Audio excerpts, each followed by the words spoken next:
Hi, I'm Nikki Davis, fitness trainer and fitness manager at the RDV Sportsplex in Orlando, Florida. And today I'm going to show you a little workout I did with my kids the other day. They are aged 13 and 14.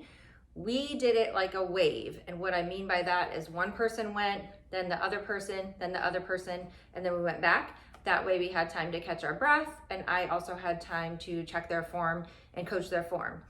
So maybe you can do that, or your group, your family that you're staying together with in your quarantine, love them, can do it all together. It's up to you. Each exercise, I'm going to show you a couple of variations on how to make it harder or easier. So hopefully you've warmed up already, and by that, maybe you've gone for a walk, maybe you've done some jumping jacks, jump rope, a little bit of yoga, something to warm up. So we are just going to start in with the workout, which I started with push-ups. So I'm going to show you from the easier to harder variation that we did.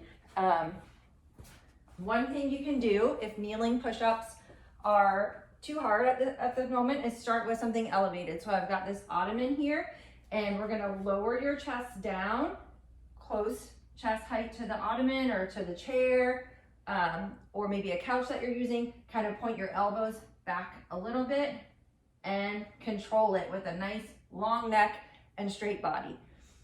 The next position would be to start from your toes just so you get the position correct, hands under your shoulders, then you can come down to your knees so you know that your knees aren't in too close. So again, push up position, drop to the knees, slowly lower down and back. And of course, you could do a regular push-up there. The next exercise we went to, this one is tricky. It's really hard to work your back at home, so it's more tricky to see than do. But you lie on your back, push your elbows into the ground, and use your back muscles and push into the ground and squeeze and lift so that you're working your upper back. So the direction is push, squeeze your back, and come down. So I'm not using my core, it's not a crunch. I'm pushing my elbows into the ground to work my upper back. The third thing we did was a bridge. So lying flat on your back, pushing your heels into the ground, toes up, lift till you have a straight line from your knees to your shoulders. You don't want to hyperextend, just right here and come down. And we lifted and counted for 3, 2, 1, and back down, up and hold and back down. If you did want to make this more challenging, you could do a single leg bridge. You would extend one leg, keep your knees parallel to each other, lift and lower, and do equal repetitions on one side to the other. I was really trying to work with them on good form, so then we did a traditional crunch. Hands behind your head, elbows nice and wide, not pulling on the neck, but just squeezing and trying to lift the shoulder blades up and count 3, 2, 1, and relax. Lift, hold, 3, 2, 1, and relax. Then we repeated those 4. So we had push-ups, back presses, hip extensions, and a crunch. And then we went on to our next set of exercises.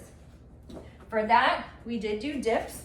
And for easier dips, the closer you bring your feet in towards you to like 90 degrees, the easier it will be. We're gonna point your elbows back, and here you're using your chair, your ottoman, your couch. I was telling the boys, try to keep your hips really close to the bench and not out here. To make it harder, you can extend your legs. The straighter it is, the harder it will be. Just try to keep your chest lifted and your elbows pinched in. Then to work that back, we're gonna do a Superman with a W. So lift, make a W with your arms, and lower. I am lifting my arms and my legs, but you could start by just lifting your upper body and maybe adding in, lifting, squeeze, and keep your neck neutral. So notice I'm looking down and not straight ahead.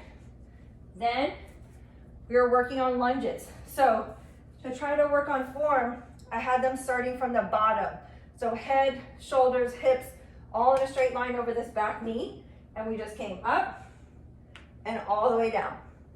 Touch down gently, all the way to the bottom and up, working on the form. Once you have that, maybe you add a balance, come up and balance, and lower down, up, balance, and lower down for the lunges. And then we took it to a plank. So same thing as with the push-ups, even if you plan on doing your plank from your knees, we're gonna start with your elbows under your shoulders, head over your hands, come up to your toe position, even if it's just for a moment, so you have the right position to drop them. And then we did a 30-second hold here. You could do 30, a minute. To make it harder, you can lift your knees up. You can add some movement with the arms or with the feet, out, out, in, to make it a little more challenging, or add time. Come down from there, stretch it out. We repeated that a second time as well. I'm gonna add a little mobility exercise for you now to wrap up our workout. So then from all fours, we can work on some upper back rotation. So just putting your hand behind your head, touching this elbow to the other elbow, and then opening and trying to lift the top elbow up to the ceiling. So I'm touching my elbow to the other elbow with as little hip shift as possible. I'm lifting up, and we would do this on each side. Thank you for working out with me today. I'm also gonna film a little video about how to foam roll. So maybe we can work on foam rolling at home. So look for that. I hope everybody's keeping safe and happy. Take care from Orlando, Florida.